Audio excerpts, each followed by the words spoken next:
कृष्ण गोविंद हरे मुरारी, हे नाथ नारायण वासुदेवा। वैशाख महात्म्य भाषा 24वां अध्याय। पद्म बंधु द्वारा पति वशीभूत मालिनी का कुतिया योनि से उद्धार। श्रुतदेव जी बोले, हे राजन, इन सब पुण्यवर्धिनी तिथियों में वैशाख मास की शुक्ल पक्ष की द्वादशी संपूर्ण पाप नाश करने वाली है। गंगा ग्रहण के समान समय सहस्र गोदान करने और दुर्भिक्ष के समय प्रतिदिन करोड़ों मनुष्यों को भोजन कराने से जो फल प्राप्त होता है, वह द्वादशी के दिन एक ब्राह्मण को भोजन कराने से या एक चुटकी अन्न के देने व गोदान करने से होता है। मधु सहित तिल का पात्र दान करने से मनुष्य सब बंधनों से छूट जाता है। शुक्ल पक्ष की एकादशी के दिन प्रातः स्नान करने से जो फल मिलता है, वह सूर्य चंद्र ग्रहण में तीर्थों के स्नान से भी नहीं मिलता, तथा रात्रि जागरण करने से मुक्ति पाता है और सब देवता उस पर प्रसन्न होते हैं। द्वादशी के दिन तुलसी के कोमल पत्रों से श्री विष्णु भगवान का पूजन करने से अपने 7 कुलों का और बच्चा सहित गोदान करने से अपने कोटि कुलों का उद्धार करके श्री विष्णु भगवान के लोक को जाता है। जो फल प्रयागराज में प्रतिदिन करोड़ मनुष्यों को वर्ष पर्यंत षटरस भोजन कराने से होता है, वह फल यम, पितृगण, गुरु, देवता और विष्णु भगवान के निमित्त दक्षिणा सहित जल का घड़ा, दही और अन्न का दान करने से होता है। शालिग्राम का दान करने से पापों से छूट जाता है, तथा मधुसूदन भगवान को दूध से स्नान कराने से राजसूय और अश्वमेध यज्ञ का भी फल पाता है। त्रयोदशी के दिन दूध, दही, शर्करा, मधु, घृत मिश्रित पंचामृत से स्नान कराने से अपने सब कुलों का उद्धार करता है। सायंकाल के समय शरबत दान करने से विष्णु भगवान प्रसन्न होते हैं। ककड़ी दान करने से कर्म बंधनों से मुक्ति पाता है। ईख और आम का दान करने से 100 पीढ़ी तक संतान की वृद्धि होती है। द्वादशी को चंदन आदि के दान से आने वाली व्याधियों से मुक्त रहता है। शुक्ल पक्ष की द्वादशी के दिन जो कुछ भी पुण्य किया जाए, वह अक्षय फल को देने वाला है। हे राजन, इसकी प्रख्याति क्यों हुई, यह भी मैं तेरे सामने कहता हूँ। इसके सुनने से पाप दूर होते हैं और अत्यंत मंगलकारी है। प्राचीन काल में काश्मीर देश में एक देवव्रत नाम का ब्राह्मण था। उसके मालिनी नाम की एक पाप रूपी पुत्री उत्पन्न हुई। वह सत्यशील नाम के बड़े विद्वान ब्राह्मण को ब्याही गई। उसका पति उसे अपने यवन देश को ले गया। वह रूप यौवन संपन्न, पति को प्रिय न होने के कारण उससे सदा द्वेष रखती थी और अपने पति पर क्रोध वशीकरण करने की इच्छा से अन्य स्त्रियों से पूछती रहती थी, जिनको पहले उनके पतियों ने त्याग दिया था। वे बोली, तेरा पति वशीभूत हो जाएगा, विश्वास रख, हमने अपने पतियों को औषधि देकर वश में कर लिया है। तो योगिनी के पास जा, तेरा पति तेरा दास हो जाएगा। तब हे राजन, वह उनके बताए अनुसार अपने पति को वश में करने की खातिर वशीकरण की औषधि लेने के लिए योगिनी के मंदिर में अर्थात उसकी कुटिया में पहुंची, जो बहुत लंबी चौड़ी कांतिमान थी और जिसमें 100 स्तंभ बने हुए थे, बड़ी सुसज्जित थी और अनेक दीपक जगमगा रहे थे। ऐसे शोभायमान स्थान में विराजमान वह लोगों के आने की बाट देख रही थी और रुद्राक्ष की माला से जप कर रही थी। मालिनी के विनम्र वचनों से योगिनी ने प्रसन्न हो मन को क्षोभ कराने वाले उस से वशीकरण मंत्र बतलाए। तब मालिनी ने नमस्कार कर सूर्य भगवान की कांति के समान प्रकाशमान हीरे से जड़ी पांव की अंगूठी योगिनी को दे दी, जिससे अत्यंत प्रसन्न हो योगिनी ने पति के अपमान से व्यथित उसके हृदय का वृत्तांत जान उसको वशीकरण चूर्ण देकर कहा, तू इस चूर्ण को अपने पति को खिला देना, परंतु उसकी ग्रीवा की रक्षा करना, तेरा पति तेरे वश में होकर रहेगा। यहाँ जो उसने अंगूठी दी थी वह सूर्य की कांति के समान है, अर्थात बहुत चमकीली है। अब वह तुम्हें छोड़ किसी के पास नहीं जाएगा और तेरे दुष्चरित्रों को देखकर भी तुझसे कुछ नहीं कहेगा। तब उसने अपने घर आकर संध्या समय वह चूर्ण दूध में मिलाकर अपने पति को दे दिया। हे राजन, उस चूर्ण मिश्रित दूध के पीने से उसे क्षय रोग हो गया और दिन प्रतिदिन क्षीण होने लगा तथा उसके गुह्य स्थान में घाव होने से कीड़े पड़ गए। पति की ऐसी दशा होने पर वह दुष्ट पुंचली इच्छापूर्वक विचरने लगी। उसका पति घाव पीड़ा से व्याकुल हो त्राही माम पुकारने लगा और बोला, हे शोभने, मैं तेरा दास हूँ, तेरी शरण हूँ, मेरी रक्षा कर। अब मैं कभी भी पर स्त्री की इच्छा नहीं करूँगा। हे राजन, अपने पति की ऐसी बात सुन घबराकर कि पति के जीवन से मेरा सुहाग बना रहे ताकि मैं नित्य गहने कपड़े आदि पहनती रहूं, ऐसा विचार कर शीघ्र ही योगिनी के पास गई और उससे सब वृत्तांत कहा। तब योगिनी ने पहले औषधि का दाह शांत करने की दूसरी औषधि दे दी, जिसके देते ही उसके पति का दाह शांत होकर स्वस्थ रूप से हो गया और उसके वश में होकर घर में ही वास करने लगा। तब उसके पश्चात उसकी स्त्री के पास अब हर जाति के व्यभिचारी मनुष्य घर के काम के बहाने आने लगे और घर में ही रहने लगे, परंतु उनके पति के कुछ भी कहने की शक्ति नहीं रही। अब तो इस पाप के कारण उसके शरीर में भयानक प्राणनाशक कीड़े पड़ गए, जिन्होंने उनकी नाक, जिह्वा और दोनों कान छेद कर दिए। उनकी और दुर्दशा हुई, स्तन कट गए, उंगलियों की ठोंठ बन गई, पाँव से लूली हो गई। ऐसे कष्ट भोगकर अंत में देह त्याग कर नरक को भोगने लगी।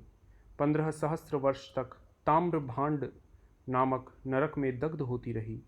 फिर 100 जन्म तक बार बार कुत्ते की योनि में सड़ती रही और घर घर घूमती थी। फिर सौबीर देश में पदम बंधु नामक ब्राह्मण की दासी के घर पे कुतिया बनी, जिसके कान नाक कटे व टूटे फूटे थे और पूंछ छिन्न भिन्न थी। मस्तक में कीड़े भरे हुए थे तथा योनि में भी कीड़े थे। इस प्रकार इस जन्म में भी अनेक क्लेशों को सहन करती थी। देवयोग से जब उसके कर्म फल पूरे हो गए, तब वैशाख में मेष की संक्रांति में शुक्ल पक्ष की द्वादशी के दिन पद्मबंधु ब्राह्मण का पुत्र नदी में स्नान कर पवित्र हो गीले वस्त्रों से घर को आया। वहाँ तुलसी के थांवले के पास उसने अपने चरण धोए। उसी थांवले के नीचे वह कुतिया सो रही थी। अतः सूर्योदय से पहले कुतिया के ऊपर चरणों के धोए हुए जल के पड़ने से उसके सब अशुभ कर्म तत्काल ही नष्ट हो गए और अपने पूर्व जन्म की बातें उसे स्मरण हो आईं। तब अपने पूर्व जन्म के किए कर्मों को सोच सोच कर वह यातनाओं से व्याकुल हो करुण स्वर से त्राहि माम करने लगी और भय से व्याकुल हो उस मुनि से अपने पूर्व जन्म के किए कुकर्मों का और ताम्र भांड नामक नरक में पड़ने का तथा उसके पश्चात 100 जन्म तक कुतिया की योनि में रहकर दुष्ट भोगों के भोगने का वर्णन करने लगी और कहने लगी कि पति ही भर्ता है, नाथ है, स्वामी है और देवता है। उसके संग अनर्थ करने का फल मैंने अच्छी तरह से भोग लिया है। अब मैं तुम्हारे सम्मुख खड़ी हूँ। हे ब्राह्मण, मैं बड़ी ही दुष्टा, दुराचारिणी और खोटी हूँ। अब मेरा उद्धार करो और वैशाख शुक्ल पक्ष की पुण्यों को बढ़ाने वाली द्वादशी के अपने किए हुए सुकृत मुझे देकर मेरा उद्धार करो। मैं दीन हूँ, अत्यंत दुखी हूँ, इसी कारण मेरी रक्षा करो। मैं तुम्हारे द्वार पर रहने वाली तुमको नमस्कार करती हूँ। कुतिया के इस तरह के वचन सुनकर मुनि का पुत्र उनसे बोला, हे कुतिया, अपने किए हुए कर्मों के सुख रूप और दुख रूप फल को प्राणी भोगते हैं। तू दुराचारिणी है। तूने चूर्ण खिलाकर अपने पति को वशीभूत किया था। जो साधुजन के प्रति पाप करता है वह उसी को दुखदाई होता है। जो पापी की भलाई के लिए भी कुछ करता है तो वह अपने पाप और पुण्य दोनों को नष्ट करता है। मुनिपुत्र के ऐसा कहने पर कुतिया अत्यंत दुखी हो चित्कार करने लगी और उसके पिता से कहने लगी, अर्थात जो ब्राह्मण कुमार वहाँ आए थे जिन्होंने पांव धोए थे, उनके पिता से अब वह कहने लगी, हे पद्म बंधो, तुम्हारे द्वार पर पड़ी हुई मैं एक कुतिया हूँ। मैं तुम्हारी उच्छिष्ट रोटी नित्य खाती हूँ। मेरी रक्षा करो। जो प्राणी गृहस्थी महात्माओं के द्वार पर पड़ा हो, उसका उद्धार करना संतों का कर्तव्य है, क्योंकि चांडाल, कौवा और कुत्ता ये तीनों ही गृहस्थियों के दया के पात्र हैं। अपने पाले हुए असमर्थ का एवं रोग से पीड़ित का उद्धार न करने वाले भगवान के कोप से अपने सर्वस्व को नष्ट कर देते हैं और अंत में नरकगामी होते हैं। ऐसा वेद वेत्ताओं का मत है, क्योंकि संसार का कर्ता एक परमात्मा ही है। एक ही परमात्मा है, यह धर्म सम्मत है। तुम दयालु हो, अतएव मुझ दुर्बुद्धि का उद्धार करो। घर के भीतर दुखी कुतिया के ऐसे वाक्य सुनकर पद्मबंधु ब्राह्मण शीघ्र ही घर से बाहर आए और कुतिया से पूछने लगे, क्या बात है? तब वहां पर खड़े हुए मुनि के पुत्र ने उसकी सब कथा वर्णन कर दी। अपने पुत्र के मुख से उसका विवरण सुन वे विस्मित होकर कहने लगे, हे पुत्र, साधुओं को ऐसे वचन कहना अनुचित है। अपनी आत्मा को सुख देने वाले प्राणी औरों से तिरस्कार पाते हैं। देखो, संपूर्ण प्राणी, चंद्रमा, सूर्य, पवन, पृथ्वी, अग्नि, जल, चंदन, वृक्ष और महात्मा लोग सभी के सभी परोपकार में स्थित हैं। हे पुत्र, दधीचि ऋषि ने देवताओं के उपकार के लिए दैत्यों को महाबली जानकर अपनी हड्डी निकालकर दे दी थी, जिनसे उन्होंने वज्र बनाया था। राजा शिवी ने कबूतर के बदले अपना मांस काट कर दे दिया था।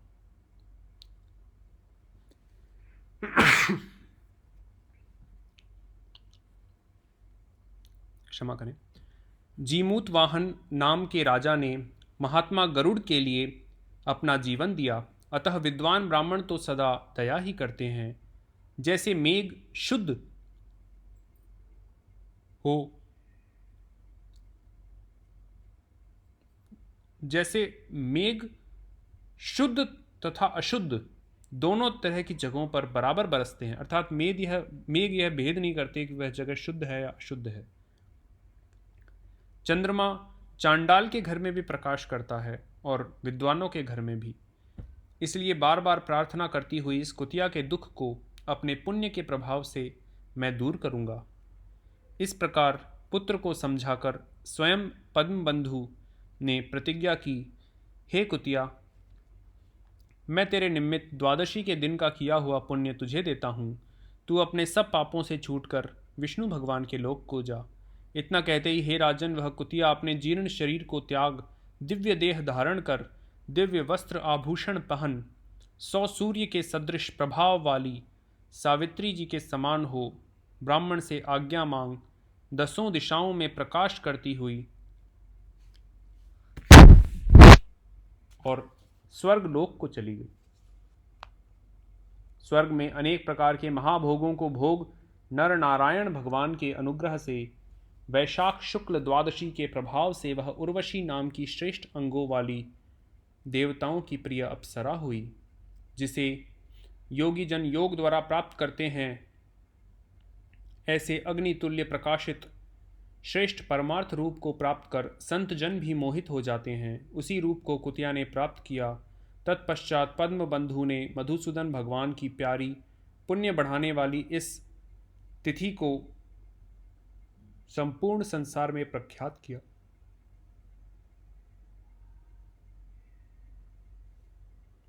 जो करोड़ों सूर्य ग्रहण और चंद्र ग्रहण से भी अधिक पुण्य रूपी और सब यज्ञों से अधिक ऐसी यह तिथि ब्राह्मण ने तीनों लोकों में प्रसिद्ध कर दी। ओम श्री कृष्ण गोविंद हरे मुरारी, हे नाथ नारायण वासुदेवा। जय श्री कृष्ण भगवान। जय तुलसी माता। हरि प्रिय नमोस्तुते।